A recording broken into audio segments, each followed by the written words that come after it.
bagaimana menciptakan suasana yang kondusif di wilayah Kota Lasa. Jadi seorang Bapak, saya sita dulu ini menerima laporan bahwa di Kota Lasa juga ada.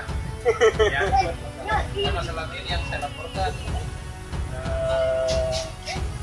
bahwa di Kota Lasang ini dikonsumsi hanya untuk pribadi, ya pribadi. Kalau mungkin sudah dari sawah, berbagi sawah baru dia istirahat, tapi ternyata ada yang komersialkan. Misalkan ya seperti inilah, dikomersialkan, dijual.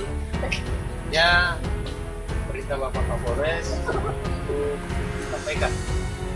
sampaikan bahwa menjelang juga untuk bulan Ramadan tadi dilarang untuk apalagi mengadakan seperti kembali saja berbalik. Jadi saya sita dulu ini sementara sebagai barang bukti bahwa apa yang Bapak Kapolres perintahkan ke saya sudah jalankan. Hanya saja saya minta nama untuk saya laporkan supaya untuk kedepannya saya hanya menyampaikan jangan lagi. Oh, jadi, ya.